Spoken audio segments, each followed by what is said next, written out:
గుంటూరు మిర్చి యార్డు చంద్రబాబు నాయుడు గారి సచివాలయానికి, చంద్రబాబు నాయుడు గారి ఇంటికి గుంటూరు మిర్చి యార్డు ఎంత దూరం? కూతవేటు దూరంలో ఉన్న గుంటూరు మిర్చి యార్డులో రైతులు పడతా ఉన్న అవస్థలు చంద్రబాబు నాయుడు గారికి అర్థం కావడం లేదు. ఈ రోజు ఇదే గుంటూరు మిర్చి యార్డులో రైతులు పండించిన మిర్చి పంటకు కనీసం 10-11 వేల రూపాయల డబ్బులు కూడా రావడం లేదు.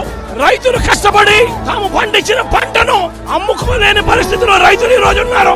ఒకవైపు తెగుళ్ల వల్ల మామూలుగా 20 క్వింటాళ్ల పైన రావాల్సిన పంట ఈ రోజు 10-15 క్వింటాళ్లకే పడిపోయిన పరిస్థితులు కనిపిస్తా ఉన్నాయి. నిరుడు సంవత్సరం 21,000 నుంచి 27,000 రూపాయలు పలికిన పంట ఈ రోజు కేవలం 10-11 వేల రూపాయలు కూడా కొనే నాథుడు లేడు. రైతులకు పెట్టుబడి ఖర్చులు కనీసం 1,00,000 రూపాయల నుంచి 2 లక్షల రూపాయలు ఖర్చు అవుతా ఉంది. అమ్ముకోలేని పరిస్థితిలో, రేటు లేని పరిస్థితిలో, ఒకవైపున పంట తెగుళ్ల వల్ల పంట ఈల్డ్ కూడా తగ్గిన పరిస్థితుల్లో రైతు ఈ రోజు బ్రతకడానికి కష్టపడతా ఉన్న పరిస్థితి. ఇదే గుంటూరు మిర్చి యార్డులో మిర్చి పంట వేసిన రైతుల పరిస్థితి ఇది.